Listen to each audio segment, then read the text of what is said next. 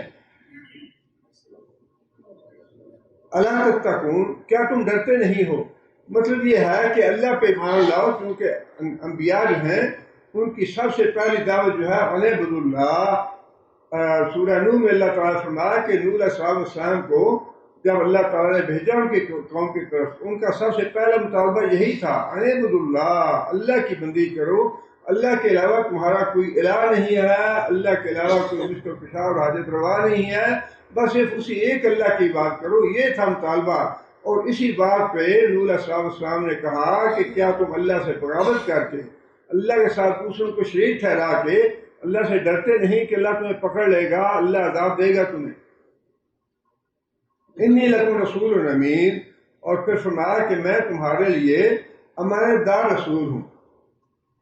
امانت دار رسول ہونے کا مطلب ہے ایک تو یہ بھی ہے کہ جو کچھ اللہ تعالیٰ کی طرف سے میرے پاس آتا ہے میں منو ان وہ تم تک پہنچاتا ہوں، اس میں کوئی کمی بیشی نہیں کرتا، امانت دار ہوں۔ اور دوسرا اس کا مفہوم یہ بھی ہے کہ میں نے تمہارے درمیان زندگی گزاری ہے 40 سال تک، اور تم مجھے پہچانتے ہو ایک امین آدمی کی حیثیت سے، ایک صادق آدمی کی حیثیت۔ یہ بالکل وہی بات ہے جو نبی صلی اللہ علیہ وسلم کو جس طرح کا معاملہ پیش آیا کہ نبی صلی اللہ علیہ وسلم کو قوم جو ہے وہ امین بھی سمجھتی تھی، صادق بھی سمجھتی تھی، اور ان کو اپنے آپ میں سے سب سے نیک، سب سے متقی سمجھتے تھے۔ لیکن جیسے ہی معاملہ رسالت کا شروع ہوا یا نبی صلی اللہ علیہ وسلم کی دعوت کا شروع ہوا، توحید کی بات کی نبی صلی اللہ علیہ وسلم نے، تو سب نے جھٹلانا شروع کر دیا۔ وہی معاملہ یہاں بھی تھا، جس کا مطلب یہ ہے کہ جو یہ پہلی دلیل دی نوح علیہ السلام نے اللہ کا رسول ہونے کی کہ میں امین آدمی ہوں تمہارے درمیان، جس کا مطلب یہ ہے کہ ایک داعی جو ہے نا یا مبلغ ہے یا معلم ہے، اس کا جو ذاتی کردار ہے بڑی اہمیت رکھتا ہے۔ اپنے ذاتی کردار کو اسے لوگوں کے سامنے بنا کے پیش کرنا چاہیے کہ دیکھو مجھے بتاؤ کہ میرے اندر کوئی غلطی ہے تو مجھے نشاندہی کرو. اس طرح کا ہونا چاہیے داعی کو.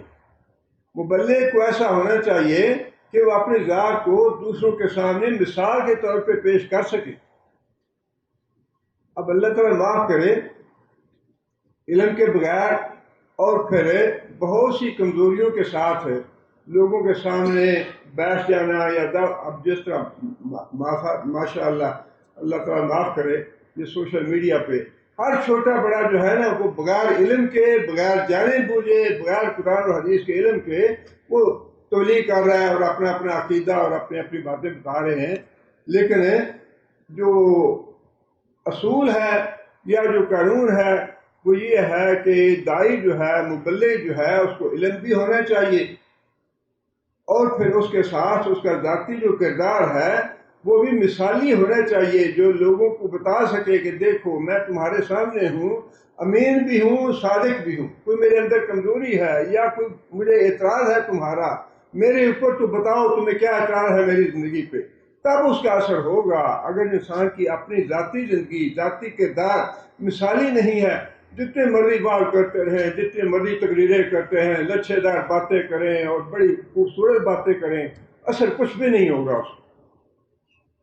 یہ ہمیں انبیاء کی جو مثالیں دی ہیں نا اللہ تعالیٰ نے، ان سے یہ پتہ چلتا ہے کہ جب تک داعی کا اپنا کردار اور اپنی اس کی جو سیرت ہے وہ مثالی نہیں ہوگی، جب تک اس کے نتائج اچھے نہیں نکلیں گے. جتنی کمزوریاں ہوں گی داعی میں اتنی کمزور نتائج ہوں گے، اور جتنی اس کی مثالی زندگی ہوگی، جتنا اس کا مثالی کردار ہوگا اتنے اچھے نتائج برآمد ہوں گے. نبی صلی اللہ علیہ وسلم نے بھی جب اپنی ذات کو پیش کیا تو نبی صلی اللہ علیہ وسلم نے چیلنج کیا تھا، یہ لبثت فیکم عمرا، میں نے ایک زندگی کا لمبا حصہ تمہارے درمیان گزارا ہے، فہل وجدتمونی صادقا او کاذبا، مجھے یہ بتاؤ کہ تم نے مجھے جھوٹا پایا یا سچا پایا. اور یہ بہت بڑی ایک مثال تھی نبی صلی اللہ علیہ وسلم کی، بڑا ایک چیلنج تھا. کوئی نبی صلی اللہ علیہ وسلم کی ذاتی زندگی پہ، نبی صلی اللہ علیہ وسلم کی سیرت پہ انگلی نہیں اٹھا سکا. کسی نے یہ بات نہیں کی کہ یا رسول اللہ آپ نے مجھ سے وعدہ کیا پورا نہیں کیا، یا آپ نے مجھ سے غلط بیانی کی یا شکنی کی یا کوئی اعتراض نہیں کیا. ایک چیلنج تھا نبی صلی اللہ علیہ وسلم کی ذاتی زندگی کا اور ذاتی سیرت کا. اور مبلغ کے لیے بھی کم از کم جو اپنی استطاعت کی حد تک کوشش کرنی چاہیے کہ کوئی اس کی زندگی کا معاملہ ایسا نہ ہو جس پہ سننے والے جو ہیں وہ انگلی اٹھائیں. جن کو دعوت دی جاتی ہے یا جن کو سبق دیا جاتا ہے ان کے لیے کم از کم ایسا ہو کہ انسان کی اپنی زندگی میں ایسی کمزوریاں نہ ہوں جن سے پھر وہ دین کا معضلہ، یہ دین کا مذاق بن جاتا ہے. اور پھر آگے جو باتیں آئی ہیں نا وہ اس اعتبار سے بڑی اہم ہے کہ جو رسولوں کی دعوت کا کام ہے، رسولوں کی تبلیغ کا کام ہے، اللہ کا پیغام لوگوں تک پہنچانے کا کام ہے، یہ معمولی کام نہیں، کام تو بہت ہی اعزاز والا اور شرف والا ہے اگر اس کا حق ادا کیا جائے. آگے اللہ فرماتے ہیں کہ نوح علیہ السلام نے کہا کہ میں امانت دار ہوں رسول تمہارے سامنے، فتقوا اللہ، اللہ سے ڈرو، آتی ہوں اور میری بات مانو. اب یہ ہے کہ رسالت کا تقاضا ہی یہ ہے، رسالت پہ ایمان لانے کا تقاضا ہی یہ ہے کہ جب انسان ایمان لے آئے، اعتراف کر لے کہ نبی صلی اللہ علیہ وسلم، محمد صلی اللہ علیہ وسلم ہمارے رسول ہیں، تو پھر انسان کے پاس اس بات کی گنجائش نہیں رہتی کہ اپنی مرضی کرے. اپنی مرضی کی گنجائش نہیں رہتی. یہی مصیبت تھی کہ بڑے بڑے سردار جو ہیں ان کو اپنی سرداریاں سرنڈر کرنی پڑتی تھی. اگر وہ ایمان لے آتے رسولوں پہ تو سب سے جو بڑی رکاوٹ ہے وہ تکبر ہے، وہ اکڑ ہے اپنی سرداری کا، اپنے منصب کا، اور معاشرے میں اپنی جو بڑائی ہے اس کی جو تکبر اور اکڑ ہے وہی رکاوٹ بنی ہے انبیاء پہ ایمان لانے. اس لیے کہ رسالت کا تقاضا ہی یہ ہے کہ جو کہ رسول کہتا ہے یہ مانا جائے کہ رسول کی بات اللہ کی بات. من اطاعنی فقد اطاع اللہ، نبی صلی اللہ علیہ وسلم کے بڑے واضح الفاظ ہیں، جس نے میری اطاعت کی اس نے گویا اللہ کی اطاعت کی، اور جس نے میری نافرمانی کی اس نے گویا اللہ کی نافرمانی کی۔ یہ ہے تقاضا رسالت کا۔ جب تک یہ تقاضا پورا نہیں ہوتا، جب تک ایمان لانے کے بارے میں بات وہی ہے کہ پھر اللہ سے ڈرو۔ اللہ کے رسول کی اگر اطاعت نہیں کر رہے ایمان لانے کے باوجود، تو پھر اللہ سے ڈرو کہ اللہ کا عذاب نہ آئے، اللہ پکڑ نہ لے۔ آگے فرمایا کہ وما اسألکم من اجر ان اجریہ الا علی رب العالمین۔ یہ دوسری دلیل دی نوح علیہ السلام۔ پہلی دلیل کیا تھی کہ میں امانت دار ہوں، میری امانت داری پہ تمہیں کوئی اعتراض ہے تو بتاؤ، میں نے اتنا عرصہ تمہارے درمیان گزارا، اگر کوئی میری سیرت میں میری کردار میں تم نے کوئی کمزوری دیکھی ہے تو اس کی نشاندہی کرو۔ یہ پہلی دلیل ہے رسالت کی جو نوح علیہ السلام نے اپنی قوم کے سامنے پیش کی۔ اب دوسری دلیل جو نوح علیہ السلام اپنی قوم کے سامنے پیش کر رہے ہیں اپنی رسالت کی، وہ یہ ہے کہ میرا اجر جو ہے وہ اللہ کے ذمہ ہے، میں تم سے کوئی مطالبہ نہیں کرتا۔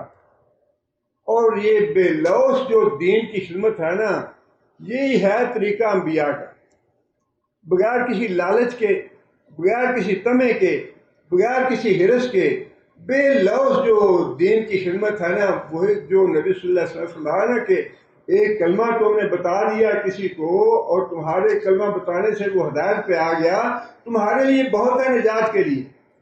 وہ صرف اس وجہ سے ہے کہ بے لوث خدمت ہے تو، اور اگر طمع ہے تو پھر معاملہ وہی ہے۔ نبی صلی اللہ علیہ وسلم سے پوچھا آدمی نے، یا رسول اللہ، ایک آدمی جہاد پہ جاتا ہے لیکن اس کے ساتھ تمنا یہ بھی ہے کہ میری شہرت بھی ہو کہ بڑا اچھا لڑکا ہے، بڑا بہادر آدمی ہے، بڑا جری آدمی ہے۔ فرمایا کہ اس کی جو خواہش ہے وہ ناموری کی بھی ہے، شہرت بھی چاہتا ہے لیکن جہاد بھی کرتا ہے، دونوں نیتیں ہیں اس کی۔ تو یا رسول اللہ کیا ہے اس کے لیے؟ نبی صلی اللہ علیہ وسلم فرمایا کہ اس کے لیے کچھ بھی نہیں۔ نیت ہے جہاد کی بھی کہ اللہ کا دین غالب ہو، نیت ہے یہ بھی، لیکن اس کے ساتھ نیت یہ بھی ہے کہ میری شہرت بھی ہو، میری ناموری ہو، لوگ میرا نام لیں۔ فرمایا اس کے لیے کچھ بھی نہیں۔ اسی طرح دوسری حدیث میں یہ ہے کہ نبی صلی اللہ علیہ وسلم سے آدمی نے پوچھا، یا رسول اللہ، ایک آدمی جاتا تو جہاد کی نیت سے ہے لیکن اس کے ساتھ اس کی خواہش یہ بھی ہے کہ مال غنیمت بھی مجھے ملے گا، کچھ مال بھی حاصل ہوگا۔ تو نبی صلی اللہ علیہ وسلم نے جواب میں فرمایا کہ اس کے لیے کچھ بھی نہیں ہے، کچھ بھی نہیں ہے اس کے لیے۔ صحابہ نے کہا کہ یہ تو بہت بڑی بات ہے، دوبارہ پوچھو۔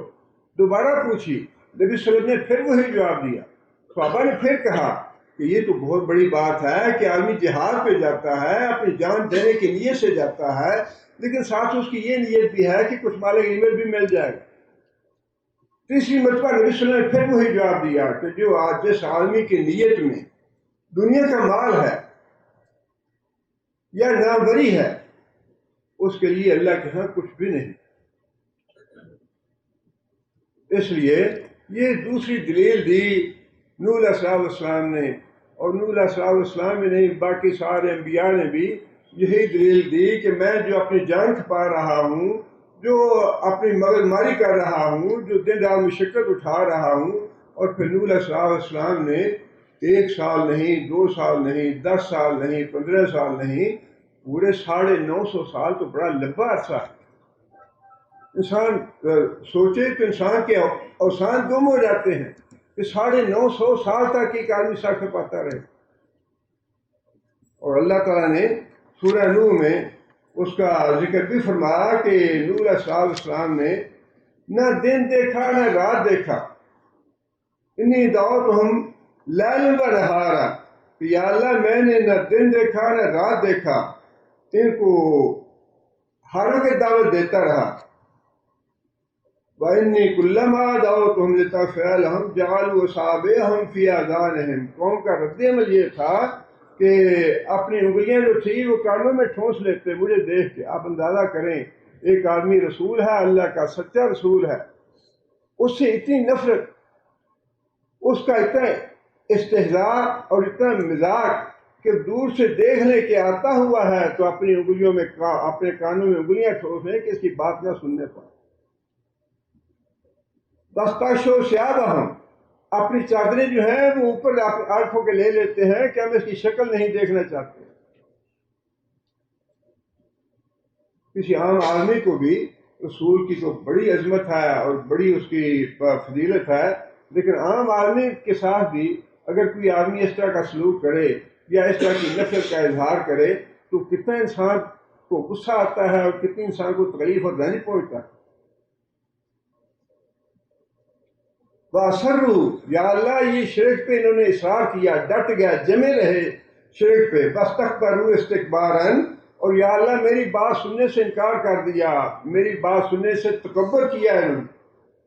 ثُمَّ إِنِّي دَعَوْتُهُمْ جِهَارًا، یا اللہ پھر میں نے انہیں بلند آواز سے بھی دعوت دی، ہاں کے پکارے بھی دعوت دی. ثُمَّ إِنِّي أَعْلَنْتُ لَهُمْ وَأَسْرَرْتُ لَهُمْ إِسْرَارًا. کیسی عجیب بات ہے کہ پیغمبر جو ہے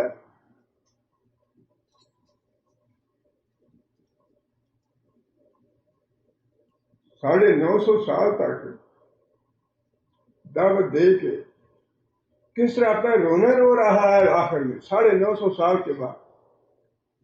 یا اللہ میں نے دن نہیں چھوڑا، رات نہیں چھوڑی، کوئی لمحہ نہیں چھوڑا.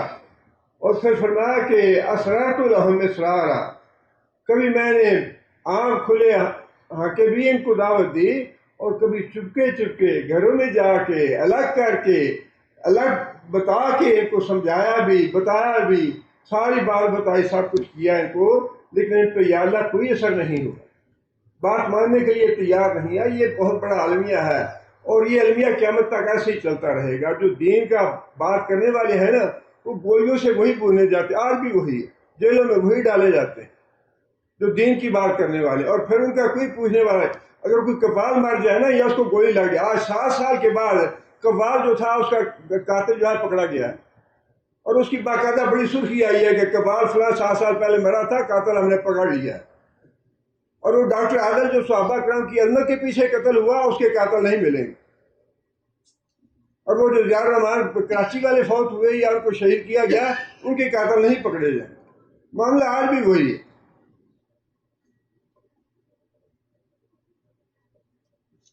فرمایا کہ دوسری دلیل یہ دی نور علیہ السلام نے کہ میں بالکل بے لوث تمہاری خدمت کرنے والا ہوں، بے لوث دعوت پہنچانے والا ہوں، بے لوث اللہ کا پیغام پہنچا رہا ہوں. ایک ذرہ برابر کی مجھے طمع نہیں ہے، لالچ نہیں ہے کہ مجھے پیسہ دے گا کوئی، یا مجھے کوئی سرداری چاہیے، یا مجھے چوگاٹ چاہیے، یا مجھے ناموری چاہیے، یا شہرت چاہیے. ایسی کوئی بات نہیں ہے. میں صرف اللہ کا دین تم تک پہنچانا چاہتا ہوں تاکہ تم جہنم سے بچ جاؤ. اللہ کا رسول بھی یہی باتیں کرتے کرتے دنیا سے رخصت ہو گیا. فرمایا کہ میں تم جہنم کے کنارے پہ کھڑے ہو، تم لوگ جہنم کے کنارے پہ کھڑے ہو اور میں تمہیں کمر سے ایسے پکڑ پکڑ کے پیچھے کھینچ رہا ہوں اور تم زبردستی میرے ہاتھوں سے نکلے جا رہے ہو. کیسی کیسی مثالیں دی نبی صلی اللہ علیہ وسلم نے کہ میں نے تو اپنا پورا زور لگا دیا. فرمایا کہ انذرتکم النار، انذرتکم النار، انذرتکم النار. لوگوں میں نے تمہیں جہنم سے ڈرا دیا، میں نے انذار کرنے کا حق ادا کر دیا، لیکن تم ہو کہ میری بات سننے کو تیار نہیں.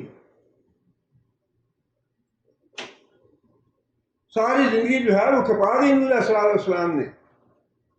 اور اس کے بعد فرما رہے ہیں یہ بات کہ یا اللہ میں نے ان کو ہر لمحے بتایا، دن کو بھی رات کو بھی، چپکے چپکے بھی، لوگوں کے سامنے بھی، لیکن ان لوگوں نے میری بات سننے سے انکار کر دیا.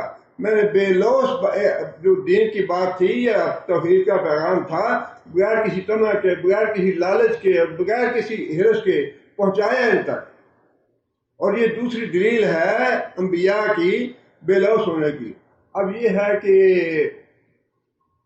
افضل جو عمل ہے نا داعی کے لیے یا مبلغ کے لیے افضل عمل، اور اس کی مثالیں بہت ہیں، ایسا نہیں ہے کہ اس کی مثالیں نہیں ہیں. وہ جو بات نبی صلی اللہ علیہ وسلم نے فرمائی نا کہ جو آدمی جو نیت کر لے اللہ اس کی نیت پوری کرتا. اور بڑی واضح باتیں فرمائی کہ جو آدمی صبر کرنے کی نیت کرے گا اللہ اس کو صبر دے. جو آدمی سوال کرنے سے بچنا چاہے گا اس کو اللہ سوال کرنے سے بچا لے گا. جو آدمی قرض ادا کرنے کی نیت کرے گا اللہ اس کا قرض ادا کر دے گا. اور یہ بالکل مجرد بات ہے کہ جس چیز کی انسان نیت کر لینا اچھا جی میں نے دین کا کام کرنا ہے، میں نے اس کا معاوضہ نہیں کرنا، اس کے لیے اللہ تعالیٰ کوئی نہ کوئی وسائل پیدا کر دیتا ہے. ہمارے زمانے میں کالج میں جب ہم پڑھتے تھے تو روزانہ مغرب کی نماز کے بعد کالج کے احاطے میں ہی کیمپس میں مسجد تھی، تو روزانہ مغرب کی نماز کے بعد ایک بوڑھا سا آدمی بیچارہ وہ آ کے 15 منٹ کے لیے 20 منٹ کے لیے درس دیتا تھا، اور بڑا اچھا علمی درس دیتا تھا، بڑی اچھی باتیں قرآن مجید اور حدیث کے حوالوں سے. وہ کرتے کیا تھے، وہ بڑھئی تھے، اسی بازار میں بڑھئی کی دکان تھی ان کی. سارا دن اپنے بڑھئی کا کام کرتے تھے لیکن شام کو مسجد میں آ کے درس دیتے. یہ ہے وہ چیز جس کے فی الواقعی نتائج برآمد ہوتے ہیں، جس کے اثرات ہوتے ہیں.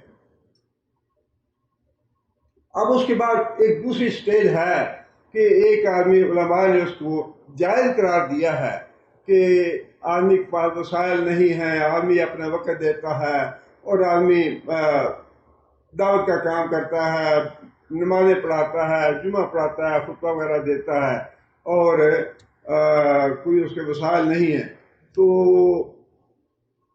جتنا کچھ عوام یا مسجد کے جو متعلقہ افراد ہیں، نمازی ہیں، اپنی مرضی کے ساتھ، اپنی رضا کے ساتھ جو کچھ اس کی خدمت کر دیں یا آپس میں طے کر کے جو کچھ کر لیں، اس حد تک تو علماء نے اجازت دی ہے کہ اتنا جو ہے وہ اجازت ہے.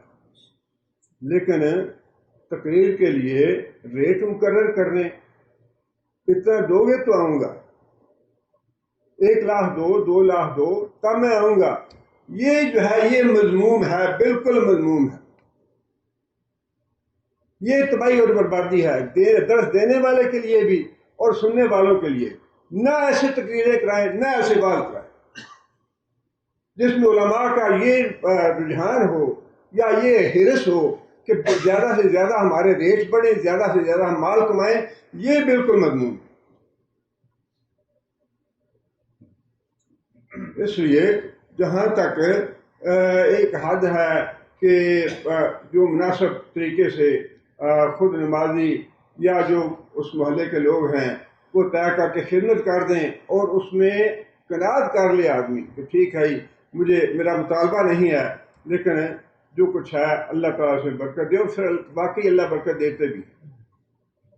بہت سی مثالیں ہیں کہ جو اپنا کام کر کے، اپنا بزنس کر کے، اپنی خطاطی کر کے، ہمارے والد صاحب نے 50 سال تک مسجد کی امامت بھی کی اور خطابت بھی کی اور بڑی پابندی سے کی، لیکن اللہ کے فضل و کرم سے ساری زندگی خطاطی کا کام کیا.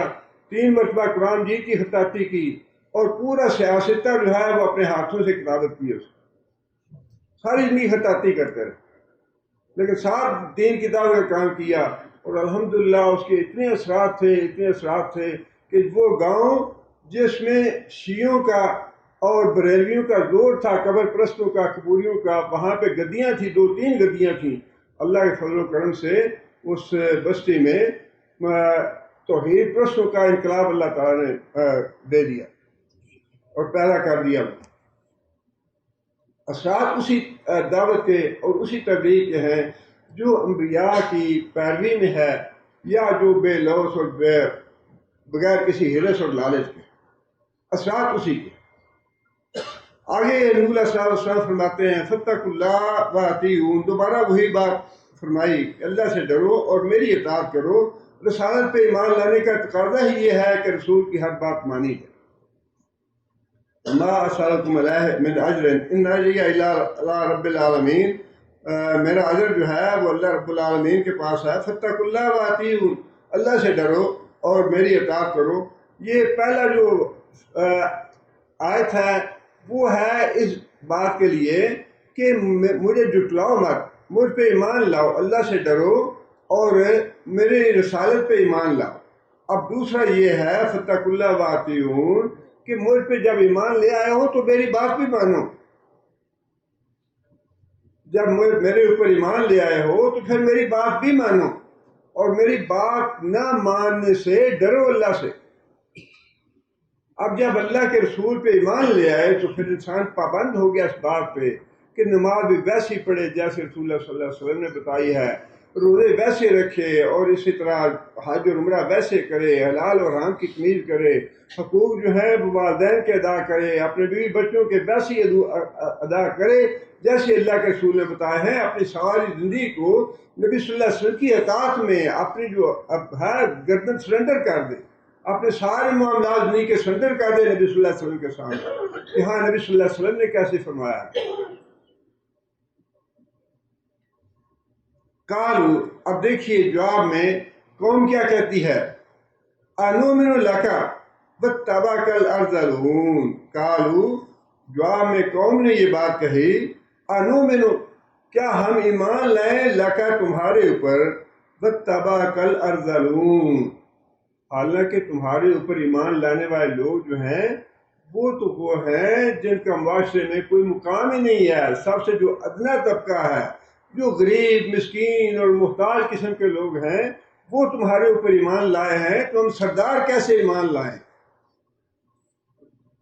یہ بالکل وہی بات تھی جو صورتحال نبی صلی اللہ علیہ وسلم کو پیش آ رہی تھی کہ مکہ کے سردار جو تھے وہ یہی مطالبہ کر رہے تھے کہ اے محمد صلی اللہ علیہ وسلم، جب آپ کے پاس ہم آتے ہیں تو آپ کے ارد گرد یہ ابو ذر غفاری اور خباب اور بلال اور یہ جو ہے ہمارے نزدیک یہ ادنا طبقہ ہے، یہ بیٹھے ہوتے ہیں، ان کے بیٹھے ہوئے ہم تمہارے پاس کیسے بات سنیں بیٹھ کے؟ اور یہ واقعہ بھی ہے کہ نبی صلی اللہ علیہ وسلم کے پاس دو سردار آئے اور انہوں نے آ کے یہی بات کہی کہ یہ تو ہماری عربوں کی جو روایت ہے نا اس کے خلاف ہے، اس میں عربوں کی بڑی حد تک ہے۔ باہر سے آپ کے پاس اگر لوگ آئیں گے وفود وغیرہ اور وہ دیکھیں گے کہ آپ کے پاس یہ جو غریب اور مسکین اور محتاج قسم کے لوگ بیٹھے ہیں، اس میں تو ہماری بڑی حد تک اور بڑی توہین ہے، لہٰذا آپ اگر ہمیں کوئی دعوت دینا چاہتے ہیں، ہمیں کوئی بات بتانا چاہتے ہیں، ان لوگوں کو اپنی مجلس سے پہلے ہٹا دیں، اور جب یہ نہیں ہوں گے تو پھر ہم آپ کے پاس آ کے بیٹھیں گے، آپ کی بات سنیں گے۔ حدیث میں ہے کہ نبی صلی اللہ علیہ وسلم نے ان لوگوں تک بات پہنچانے کے لیے یہ فیصلہ کر لیا کہ ٹھیک ہے، جب تم لوگ آؤ تو یہ لوگ میں اٹھا دوں گا انہیں، یا ایسے وقت آؤ جب یہ میرے پاس نہ ہو۔ تو وہ جو سردار تھے دونوں، انہوں نے یہ کہا کہ اچھا ہمیں آپ معاہدہ تحریر کر دیں۔ دیکھیے کتنی ان کے سرداری کی اکڑ تھی اور کتنا تکبر تھا کہ اس بات کے لیے بھی وہ یہ چاہتے تھے کہ ہمیں تحریری یہ معاہدہ دے دیں، تحریری بات لکھ کے دیں کہ جب ہم یہاں آئیں گے تو آپ کے پاس کوئی ان لوگوں میں سے آپ کے پاس بیٹھا نہیں ہوگا، تب ہم آپ کی بات سنیں گے۔ نبی صلی اللہ علیہ وسلم نے حضرت علی سے کہا کہ علی قلم اور کاغذ لاؤ اور ان کو لکھ کے دے دو۔ اس حدیث کے راوی شاید ابو ذر ہیں یا جو بھی راوی ہیں، وہ کہتے ہیں کہ جب نبی صلی اللہ علیہ وسلم نے یہ بات کہی حضرت علی کو کہ کاغذ اور قلم لاؤ اور ان کو یہ معاہدہ لکھ دو، تو اسی وقت اللہ تعالیٰ نے آیتیں نازل فرمائی۔ وہ آیتیں یہ تھیں، اللہ نے فرمایا کہ بلا تطرد الذین یدعون ربهم بالغداۃ والعشی یریدون وجہہ، ان لوگوں کو اپنے آپ سے دور نہ کرو جو اللہ کی رضا چاہنے والے ہیں۔ آپ اندازہ لگائیے کہ ایک طرف تو مکے کے سردار، ان کا مطالبہ کیا تھا، اور دوسری طرف جن کو وہ ادنا طبقہ سمجھتے تھے، اللہ کے ہاں ان کے مقام اور مرتبہ کتنا تھا۔ وہ تحریر لکھنے سے پہلے ہی حضرت جبرائیل یہ آیتیں لے کے آ گیا کہ آپ محمد صلی اللہ علیہ وسلم ان لوگوں کو اپنے پاس سے نہیں اٹھانا، ان لوگوں کو اپنے آپ سے دور نہیں کرنا، اس لیے یریدون وجہہ، یہ تو اللہ کی رضا چاہنے والے ہیں، اللہ پہ ایمان لانے والے ہیں۔ ما علیک من حسابہم من شیء وما من حسابک علیہم من شیء. اور ساتھ فرمایا کہ اے محمد صلی اللہ علیہ وسلم نہ تو تم نے ان کی جگہ حساب دینا ہے نہ انہوں نے تمہاری جگہ حساب دینا ہے. تمہارے اوپر کوئی بوجھ نہیں ہے, تمہارے اوپر کوئی ذمہ داری نہیں ہے ان کی. کیوں ان کو اٹھاتے ہو اپنے پاس سے؟ ان کو اپنے پاس سے نہیں اٹھانا اور یہ تحریر نہیں لکھ کے دینی. وہ تحریر جو ہے نبی صلی اللہ علیہ وسلم کی خواہش کے باوجود نہیں لکھی گئی, اللہ نے منع فرما دیا. آگے اللہ فرماتے ہیں فَتَطْرُدَهُمْ فَتَكُونَ مِنَ الظَّالِمِينَ. بڑی سخت بات اللہ نے فرمائی.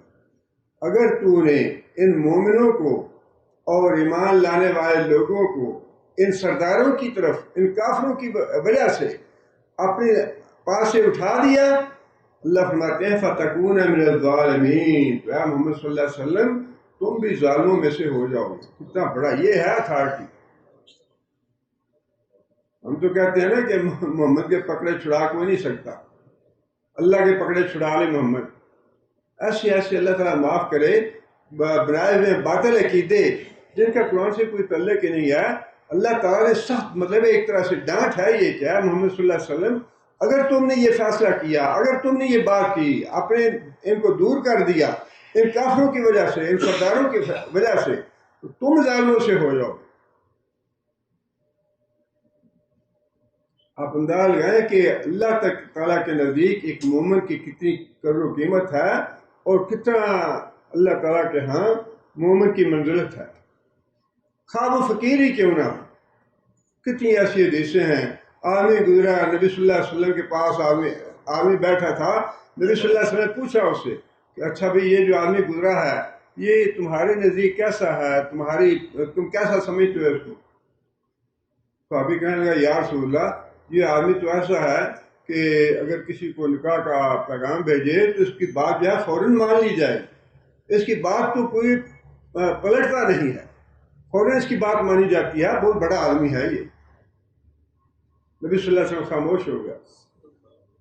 پھر ایک اور آدمی گزرا. نبی صلی اللہ علیہ وسلم نے کہا کہ اچھا اس کے بارے میں کیا خیال ہے تمہارا؟ تو وہ صحابی نے کہا یا رسول اللہ یہ بیچارہ تو ایسے مسکین آدمی ہے, اس کی تو کوئی بات سنتا ہی نہیں. اگر کسی کو نکاح کا پیغام بھیجے تو کوئی اس کو نکاح کا نہیں کرتے رہے, کوئی اس کی اہمیت نہیں ہے معاشرے میں. نبی صلی اللہ علیہ وسلم نے یہ بات ارشاد فرمائی کہ یہ جس کو تم نے مسکین کہا ہے, اگر وہ جو امیر آدمی تھا جس کی بات مانی جاتی ہے, بات سنی جاتی ہے, اس سے ساری زمین بھر جائے, ایسے آدمیوں سے ساری زمین بھر جائے. مسلمان ہے وہ بھی, یہ بھی مسلمان ہے, کافر کی بات نہیں ہے. اگر ساری زمین بھر جائے, یہ امیر آدمی جو ہے نا اس سے ساری زمین بھر جائے, تو یہ اکیلا آدمی جس کو تم مسکین سمجھ رہے ہو, جس کو تم غیر اہم سمجھ رہے ہو, یہ ایک آدمی جو ہے وہ ساری زمین سے بھرے ہوئے لوگوں سے زیادہ اللہ کے نزدیک قیمتی ہے.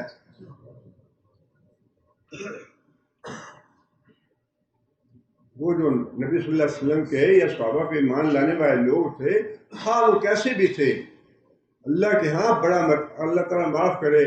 آج کل تو ایسا اندھیر ہے, ایسی جہالت ہے. یہ وہ صحابہ ہیں, یہ وہ لوگ ہیں جن کی اللہ نے تعریف فرمائی, جن کے لیے اللہ نے آیتیں نازل کی. ان کے بارے میں آج جاہل قسم کے لوگ اور بے عمل قسم کے لوگ اور نالائق اور احمق لوگ جو ہیں وہ گل کی لمبی زبانیں نکال کے تو صحابہ کے بارے میں اعتراض کرتے ہیں, صحابہ کی گستاخی کرتے ہیں, صحابہ کرام کی توہین کرتے ہیں, جن کی اللہ نے اتنی عزت افزائی فرمائی کہ اللہ کے رسول کی بات جو ہے وہ لکھتے لکھتے اللہ نے آیتیں نازل کر دی کہ یہ تحریر مت کرو, روک دیا نبی صلی اللہ علیہ وسلم. ان صحابہ کرام کے بارے میں کوئی معمولی سی بات زبان سے نکالنا تو بڑی دور کی بات ہے, اپنے دل میں کوئی معمولی سی بات ان کے بارے میں لانا جو ہے وہ بھی ایمان کو برباد کرنے کے لیے کافی. یہ وہ صحابہ کرام ہیں.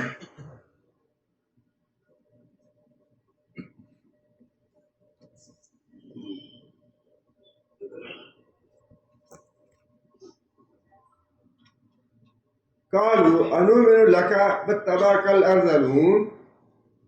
قوم نے یہ کہا کہ کیا ہم ایمان لائیں حالانکہ تمہارے اوپر ایمان لانے والے لوگ جو ہیں وہ تو رذیل ہیں. رذیل کہتے ہیں بہت ہی نیچا آدمی, بہت ہی ہیچ آدمی, جس کی کتن کوئی اہمیت نہ. تمہارے اوپر ایمان لانے والے بہت ہی عام آدمی ہیں, ان کی کوئی قدر و قیمت نہیں ہے, ان کے ہوتے ہوئے ہم ایمان نہیں لا سکتے. یہ نوح علیہ السلام کی باتیں جو ہے نا کفار مکہ کو سنائی جا رہی ہیں کہ تمہارا عمل بھی ایسا ہی ہے, تم بھی یہ باتیں کر رہے ہو, تم بھی اسی طرح کی بیوقوفی میں مبتلا ہو, اسی تکبر میں مبتلا ہو تم بھی, جس طرح کے تکبر میں قوم نوح کے سردار مبتلا تھے. کالا, جواب میں نوح علیہ السلام نے یہ بات کہی, وما علمی بما کانوا یعملون, بھائی مجھے کیا پتا کہ جب یہ یہاں سے جاتے ہیں تو ان کے اعمال کیسے ہیں, کوئی کیا کام کرتا ہے, کوئی کس پیشے سے تعلق رکھتا ہے, کوئی موچی ہے, کوئی کمہار ہے, کوئی لوہار ہے, کوئی خیاط ہے, کوئی کیا کرتا ہے, کوئی کیا کرتا ہے, یا ان کے اعمال کیسے ہیں.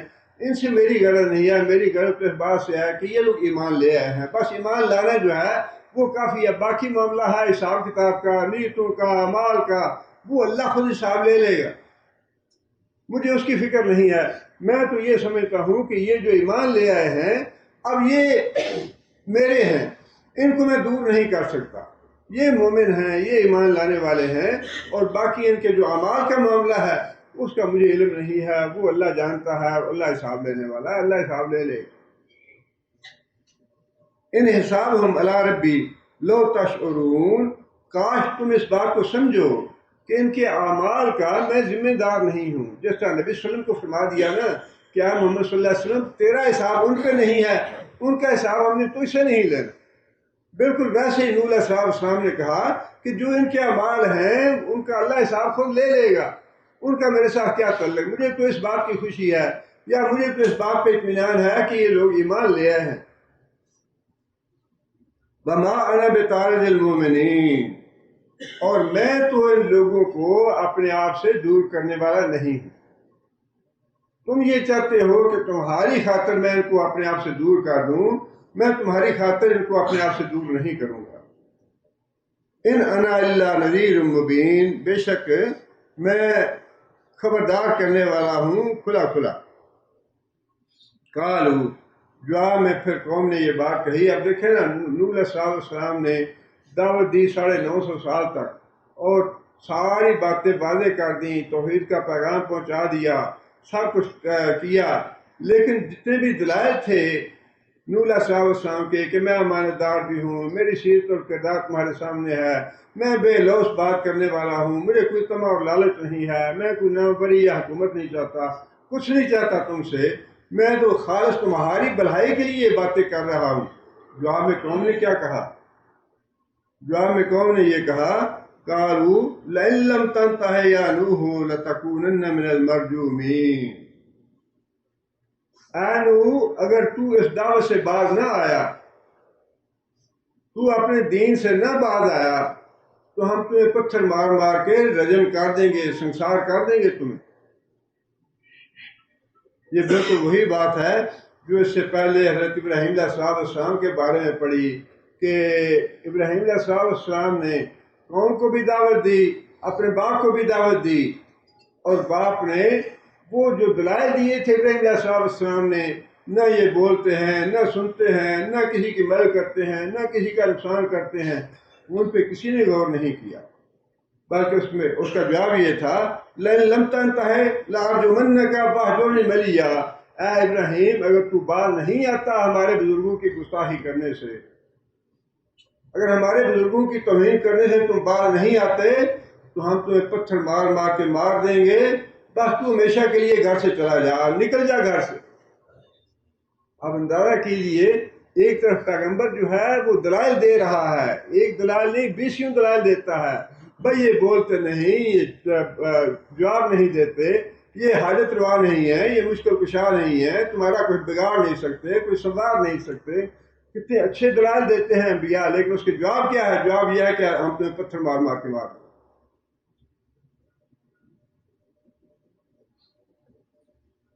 قالا رب ان قومی کذبون. اس کے بعد موسیٰ علیہ السلام نے اللہ تعالیٰ سے درخواست کی 950 سال کے بعد کہ یا اللہ میری قوم نے مجھے جھٹلا دیا ہے اور میری یہ بات مان نہیں رہے، ففتح بینی و بینہم فتحا ونجنی ومن معی من المؤمنین، یا اللہ فیصلہ فرما دے میرے درمیان اور میری قوم کے درمیان، اس لیے کہ یہ مانتے نہیں، ونجنی ومن معی، اور فیصلہ ایسا فرما، دونوں باتوں کا مطالبہ کیا نوح علیہ السلام۔ ایک تو یہ تھا کہ یا اللہ فیصلہ فرما دے کہ ہمارے درمیان سچا کون ہے جھوٹا کون ہے، اور دوسرا یہ مطالبہ بھی کیا موسیٰ علیہ السلام نے کہ یا اللہ جو جھوٹے ہیں ان کو تباہ کر دے، انہیں برباد کر دے، ونجنی، اور مجھے بچا لے، میرے ماننے والوں کو بچا لے۔ یہ دونوں دعائیں کی نوح علیہ السلام نے۔ جھوٹ اور سچ کا فیصلہ بھی فرما دے، اور جو ہم میں سے جھوٹا ہے اس کو تباہ کر دے۔ سورہ قمر میں اللہ تعالیٰ نے یہ بات ارشاد فرمائی کہ فَكَذَّبُوا عَبْدَنَا، قوم نوح نے ہمارے بندے کو جھٹلایا، ہمارے رسول کو جھٹلایا، وَقَالُوا مَجْنُونٌ وَازْدُجِرَ، اور اس کو پاگل کہا۔ آپ انداز لگائیں کہ ایک بزرگ آدمی 40 سال کی عمر وہ ہوتی ہے جب انسان اپنی عزت کے بارے میں بڑا حساس ہو جاتا ہے۔ ذرا تو معمولی تو کر کے آدمی بلائے تو کہے تو نے مجھے تو کر کے کیوں بلایا، تو انسان برداشت نہیں کرتا۔ جب انسان بڑی عمر کو ہو جاتا ہے تو اتنا بھی انسان برداشت نہیں کرتا، اس عمر میں پاگل کہنا، اور فرمایا کہ وَازْدُجِرَ، اور اس کو ڈانٹا گیا، اس کو دھمکیاں دی گئیں۔ اللہ فرماتے ہیں کہ پھر نوح علیہ السلام نے اپنے رب سے دعا کی، بالکل یہی دعا جو یہاں پہ ہے سورہ شعراء میں، وَنَجِّنِي وَمَن مَّعِيَ مِنَ الْمُؤْمِنِينَ، یا اللہ مجھے بھی اور میرے ساتھ ایمان لانے والے جو ہیں، یا اللہ ان کو بچا لے، ایسا فیصلہ فرما۔ سورہ قمر میں فرمایا کہ فَدَعَا رَبَّهُ، نوح علیہ السلام نے اپنے رب سے یہ دعا کی، انی مغلوب فانتصر، یا اللہ 950 سال تک ان کو پیغام پہنچا کے عاجز آ گیا، بے بس ہو گیا، میری ایک نہیں چلنے دے رہی، فانتصر، یا اللہ اب ان سے بدلہ لے۔ بالکل وہی دعا۔ آگے پھر اللہ تعالیٰ نے فرمایا کہ فَفَتَحْنَا أَبْوَابَ السَّمَاءِ بِمَاءٍ مُنْهَمِرٍ، آسمانوں سے پانی کے ہم نے دہانے کھول دیے، آسمان کے دروازے کھول دیے پانی کے لیے۔ یہ اس قوم سے بدلہ لینے کا اب انتظام ہو رہا ہے۔ اور فرمایا کہ وَفَجَّرْنَا الْأَرْضَ عُيُونًا، اور زمین سے چشمے پھوٹ پڑے اس قوم کو ہلاک کرنے کے لیے، جن کے بارے میں پیغمبر نے دعا کی تھی کہ یا اللہ میں بے بس ہو گیا ہوں، میری باتیں نہیں مان رہے، بات میری نہیں سن رہے، یا اللہ اب ان سے تو بدلہ لے، سچ اور جھوٹ جو ہے اس کا نکھیڑا کر دے، اور جو جھوٹے ہیں ان کو ہلاک اور برباد کر دے۔ فَالْتَقَى الْمَاءُ عَلَىٰ أَمْرٍ قَدْ قُدِرَ، اور جو فیصلہ ہم نے کیا تھا وہ پورا کرنے کے لیے آسمان کا پانی اور زمین کا پانی دونوں مل گئے۔ یہ جو کچھ بھی ہو رہا ہے نا، یہ آسمان بھی اللہ کا، یہ زمین بھی اللہ کی، بارش بھی اللہ کے امر سے ہوتی ہے، زمین کے چشمے بھی اللہ کے امر سے پھوٹتے ہیں، اور یہی پانی جو انسان کی بہت بڑی ضرورت ہے، جب اللہ چاہتا ہے تو اسی بہت بڑی ضرورت کو جس کے بغیر انسان زندہ نہیں رہ سکتا، انسان کے لیے اللہ باعث عذاب بنا دیتے ہیں۔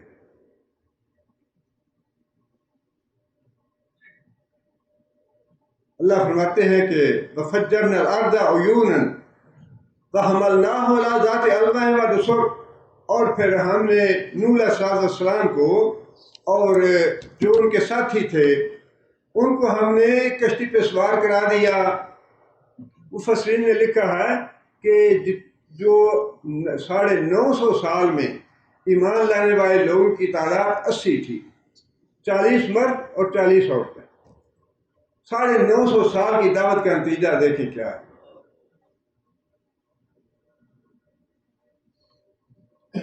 فرمایا کہ تجریبیہ یوننا جزاء لمن کانا کفر، اور پھر وہ کشتی جو تھی ہماری نگرانی میں چل رہی تھی، اور یہ بدلہ لیا ہم نے جو انکار کیا گیا یا جس کی ناقدری کی گئی، جس کی ناشکری کی گئی، جس کی توہین کی گئی، جس کا استہزاء کیا گیا، جس کو پاگل اور دیوانہ کہا گیا، اللہ فرماتے ہیں کہ اس کا بدلہ ہم نے لے لیا۔ یہ باتیں کفار مکہ کو اس وقت سنائی جا رہی تھیں، اور آج بھی یہ باتیں جو ہیں یہ سنائی جا رہی ہیں۔ جو کفار ہیں، مشرکین ہیں، ان کے انجام یہی کچھ ہوگا جو انجام ان قوموں کا ہوا، خواہ وہ قوم نوح تھی یا رسول اللہ صلی اللہ علیہ وسلم کے زمانے کی قوم تھی، یا پھر اس سے پہلے جو دوسرے انبیاء ہیں جو حشر اور انجام ان کا ہوا، وہی انجام بعد والوں کا ہوا۔ اللہ کا قانون بدلتا نہیں کسی کے لیے۔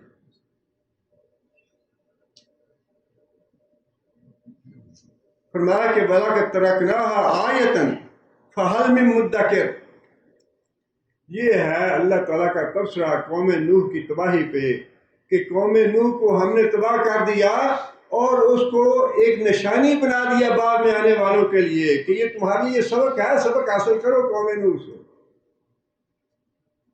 یہ قریش مکہ کے سرداروں کو بتایا جا رہا ہے کہ قوم نوح کے سرداروں نے انکار کیا، جھٹلا دیا، توہین کی، استہزاء کیا، اور اس کے نتیجے میں ہم نے ان کا بالکل خاتمہ کر دیا، کوئی ایک بندہ باقی نہیں بچا۔ فرمایا کیا تمہارے لیے کوئی سبق نہیں ہے اس میں؟ سبق حاصل کرو تم بھی اس سے۔ اگر تم نہیں مانو گے تو پھر وہی ہوا جو عذاب اللہ نے لانا تھا۔ اللہ تعالیٰ نبی صلی اللہ علیہ وسلم فرماتے ہیں کہ صحابہ کرام کہتے ہیں بدر میں 313 آدمی تھے، اور لوگ جو تھے ان 313 میں سے بھی گھبرانے والے بھی تھے کہ یہ کیسے ہوگا کہ 1000 کا لشکر ادھر ہے اور کیل کانٹے سے لیس ہے، ہر طرح کا اسلحہ موجود ہے، ہمارے پاس نہ گھوڑے ہیں، نہ اونٹ ہیں، نہ ہتھیار ہیں، کچھ بھی نہیں ہے، لڑیں گے کیسے؟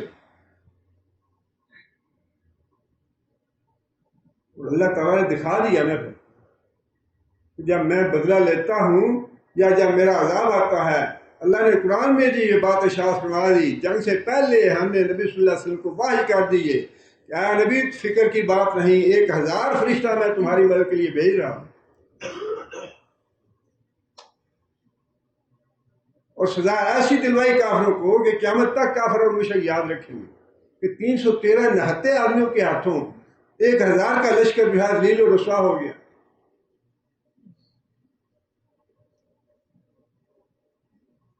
نوح علیہ السلام نے جو دعا کی تھی اللہ تعالیٰ نے وہ دعا قبول فرما لی، اور جو مشرک تھے، کافر تھے، استہزاء کرنے والے، مذاق اڑانے والے، اللہ فرماتے ہیں کہ ہم نے ان سب کو غرق کر دیا، اور بچے صرف وہی جو نوح علیہ السلام پہ ایمان لانے والے تھے۔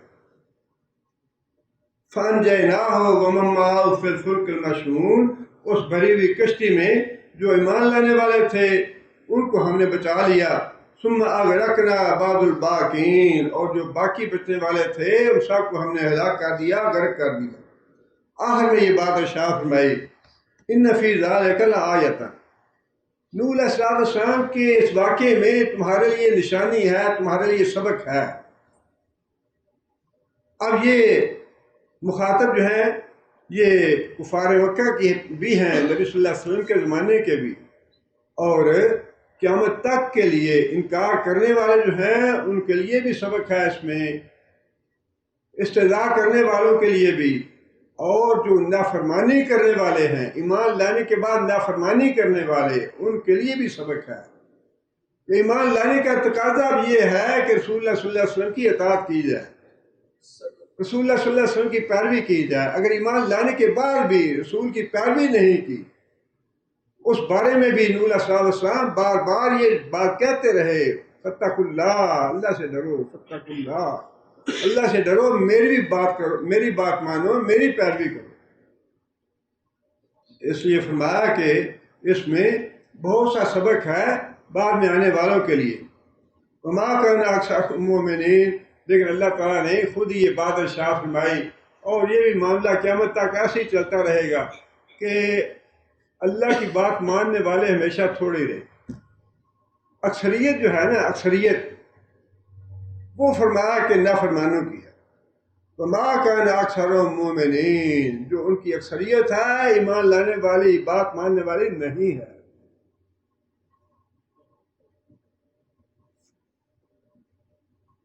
اکثریت جو ہے نا ایک جگہ پہ نہیں، بار بار اللہ نے قرآن مجید میں بڑی جگہ پہ یہ بات شاہ فرمائی. اکثریت جو ہے بے عقلوں کی، اکثریت جو ہے وہ جاہلوں کی ہے، اکثریت جو ہے ایمان نہ لانے والوں کی. اور ہماری بھی عقل کے داد دینی چاہیے کہ ہم کہتے ہیں نہیں ہم نے اکثریت سے اسلام لانا ہے.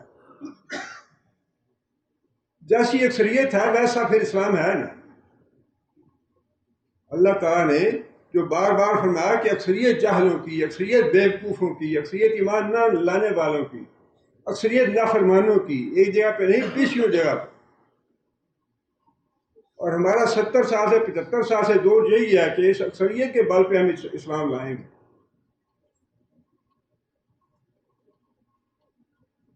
آگے پھر اللہ فرماتے ہیں وَإِنَّ رَبَّكَ لَهُوَ الْعَزِيزُ الرَّحِيمُ، بے شک تیرا رب وہ غالب بھی ہے، مہربان بھی ہے.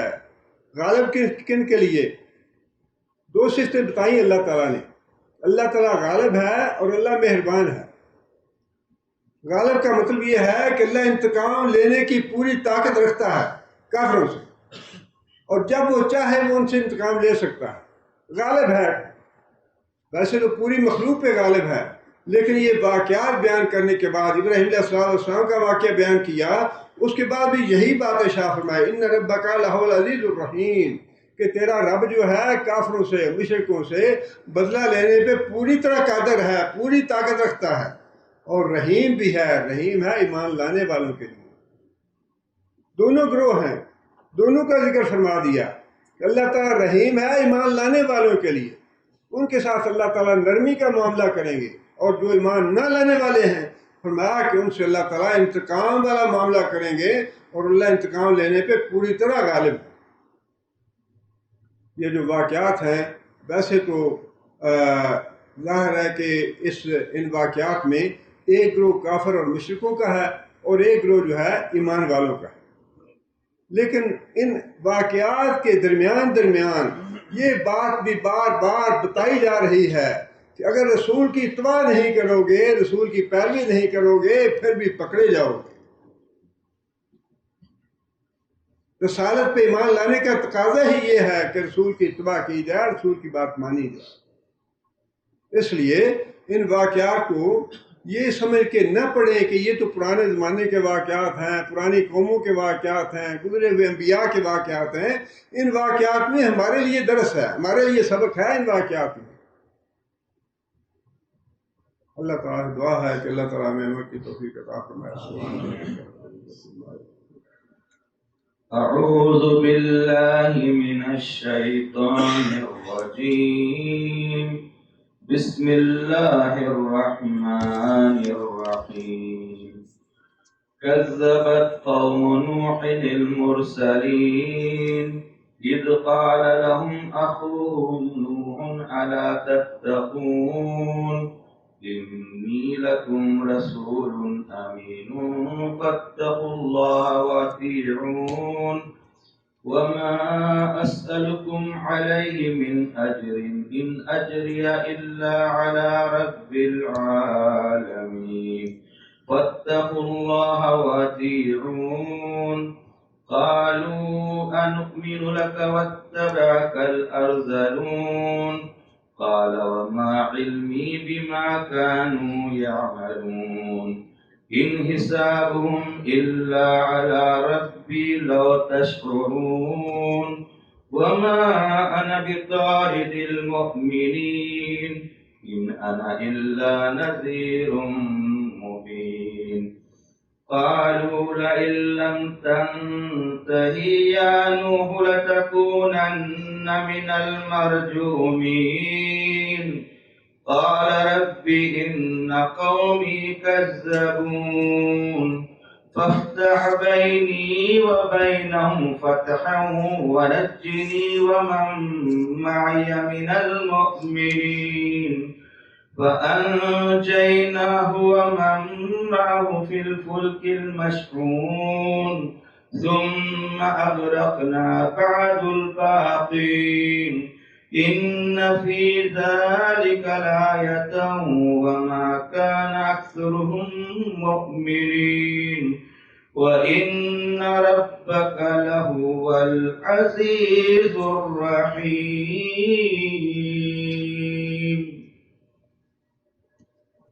بسم الله الرحمن الرحيم الحمد لله رب العالمين الرحمن الرحيم مالك يوم الدين إياك نعبد وإياك نستعين اهدنا الصراط المستقيم صراط الذين أنعمت عليهم غير المغضوب عليهم ولا الضالين. اللهم صل على محمد وعلى آل محمد كما صليت على إبراهيم وعلى آل إبراهيم إنك حميد مجيد. اللهم بارك على محمد وعلى آل محمد كما باركت على إبراهيم وعلى آل إبراهيم إنك حميد مجيد. ربنا ظلمنا أنفسنا إن لم تغفر لنا وترحمنا لنكونن من الخاسرين. ربنا آتنا في الدنيا حسنة وفي الآخرة حسنة وقنا عذاب النار. ربنا هب لنا من أزواجنا وذرياتنا قرة أعين واجعلنا للمتقين إماما. ربنا اصرف عنا عذاب جهنم إن عذابها كان غراما إنها ساءت مستقرا مقاما. اللهم أيد الإسلام والمسلمين اللهم أيد الإسلام والمسلمين اللهم أذل الشرك والمشركين اللهم دمر أعداء الدين اللهم دمر أعداء الدين اللهم نبر قلوبنا بنور الإيمان اللهم ثبتنا على الإسلام اللهم اغفر لجميع المؤمنين والمؤمنات الأحياء منهم والأموات. اہل فلسطین کے لیے خاص طور پہ دعاؤں کا اہتمام کرنا چاہیے کہ اللہ تعالیٰ ان کی نصرت فرمائے اور ان کے جو مد مقابل کافر ہیں یہود و نصارہ ہیں یا جتنی بھی قومیں ہیں اللہ تعالیٰ ان سے بدلہ لے. اور یہ بات طے ہے کہ انشاءاللہ اللہ تعالیٰ کی حکمت جو ہے اس کے تحت سارے مشیت کے تحت کام ہوتے ہیں. اللہ تعالیٰ کی جو پلاننگ ہے یا جو منصوبہ ہے اس کا ہم اندازہ نہیں لگا سکتے، لیکن اس بات پہ ہمیں ایمان رکھنا چاہیے کہ جو بھی کام ہو رہا ہے اللہ کی حکمت کے تحت ہو رہا ہے اور انشاءاللہ اس کا انجام جو ہے جو ہمیں بتایا گیا ہے بار بار واقعات سے کہ نجات پانے والے اور کامیاب ہونے والے وہی ہیں جو انبیاء پہ ایمان لائے ہیں اور انبیاء کی پیروی کی ہے، اور جنہوں نے ظلم کیا ہے، جنہوں نے مخالفت کی ہے، جنہوں نے جھٹلایا ہے، اللہ تعالیٰ ان کو پکڑیں گے، اللہ ان کو عذاب دیں گے. اس لیے یہ دعا تو ضرور کرنی چاہیے کہ اللہ تعالیٰ اپنے دشمنوں کو، نبی صلی اللہ علیہ وسلم کے دشمنوں کو، مسلمانوں کے دشمنوں کو، قرآن کے دشمنوں کو تباہ اور برباد کرے اور ہلاک کرے. یہ اللہ کا قانون ہے، اس کے لیے دعا ضرور کرنی چاہیے. اور اللہ تعالیٰ مسلمانوں کو جہاں کہیں بھی وہ مظلوم ہیں اللہ تعالیٰ کی نصرت فرمائے. ربنا تقبل منا انك انت السميع العليم وتب علينا انك انت التواب الرحيم. سبحان ربك رب العزة عما يصفون وسلام على المرسلين والحمد لله رب العالمين.